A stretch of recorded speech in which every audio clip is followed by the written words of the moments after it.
warahmatullahi wabarakatuh. Perkenalkan, nama saya Sernide dengan NIM P3E1222045.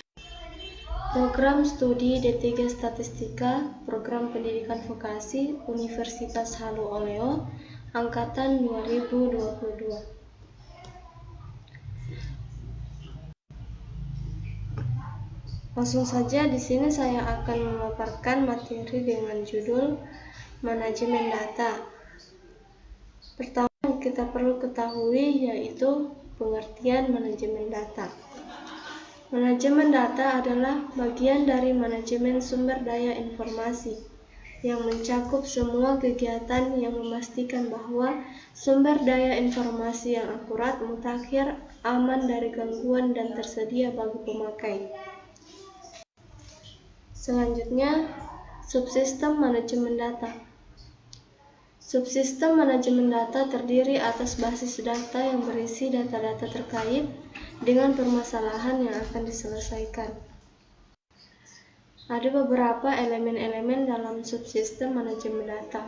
Yang pertama ada DSS database, yang kedua database management system, yang ketiga data dictionary, yang keempat ada query facility. Yang pertama ada database.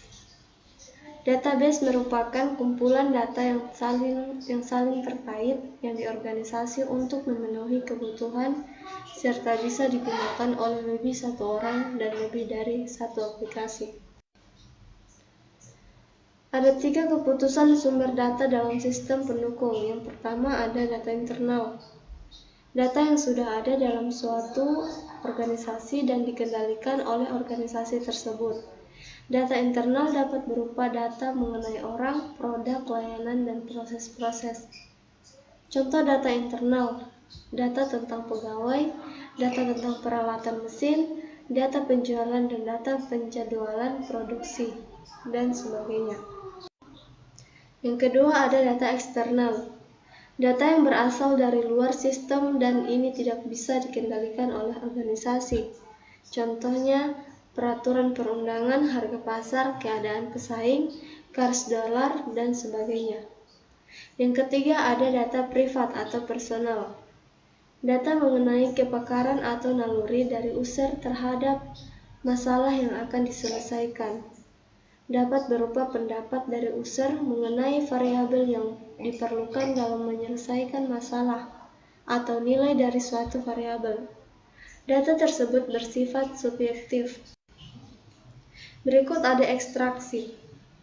Dalam membuat sebuah database, sering diperlukan adanya koneksi ke data warehouse. Proses pemindahan data-data dari database relasional ke dalam data warehouse atau database yang khusus digunakan untuk analisis disebut ekstraksi. Ekstraksi juga menangani pengambilan data dari sumber-sumber data eksternal dan data privat. Di sini ada beberapa pengorganisasian data dan informasi. Yang pertama ada hierarki data. Terbagi menjadi 3 poin. Yang pertama ada bits, files, record. Yang kedua ada metode akses record.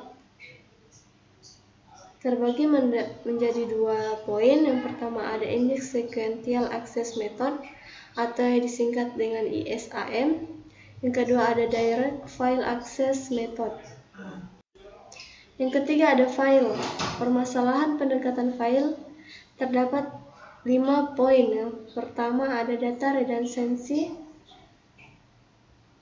redundancy atau duplikasi, data inconsistency atau data tidak konsisten, data isolation atau data pemisahan, data integrity, data berdiri sendiri atau independensi.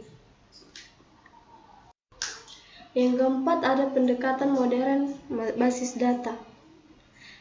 Ada data terpusat, ada data terdistribusi, dan data terdistribusi ini terbagi menjadi 2 poin.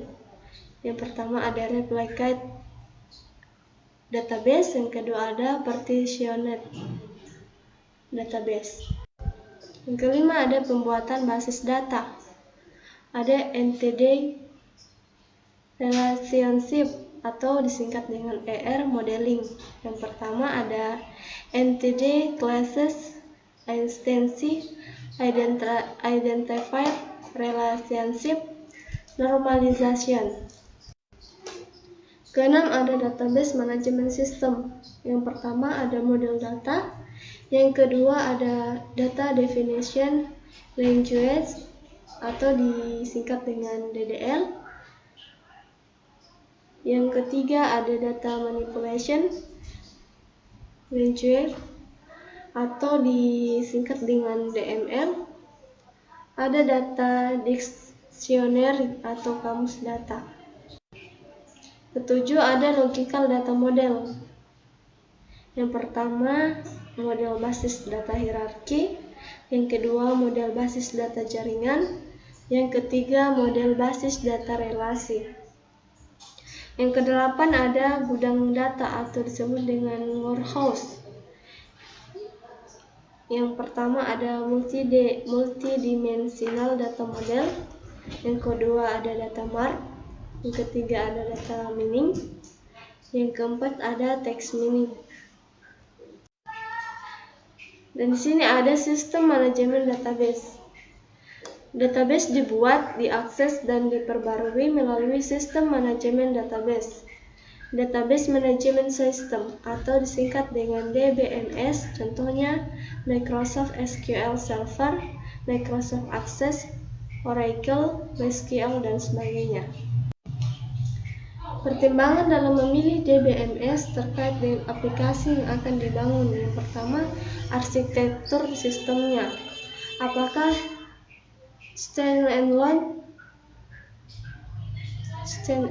atau client server berbasis desktop atau web, dan sebagainya. Setiap DBMS mempunyai keunggulan pada masing-masing arsitekturnya.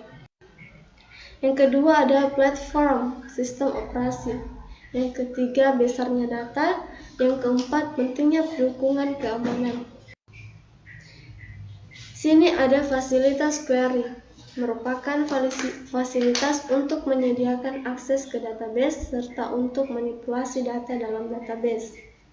Fasilitas ini menjawab bagaimana kebutuhan informasi dari user bisa terpenuhi oleh database. Berikutnya ada direktori data, merupakan katalog dari semua data yang ada dalam database.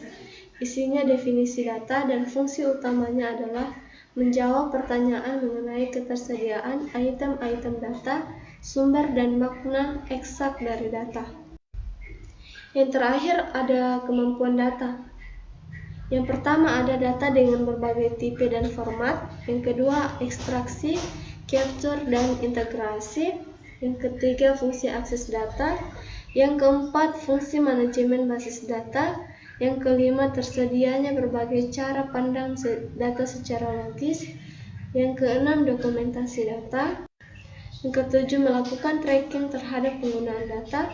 Kedelapan mendukung fleksibilitas dan adaptasi data. Sekian dan terima kasih. Lebih dan kurangnya saya mohon maaf. Wassalamualaikum warahmatullahi wabarakatuh.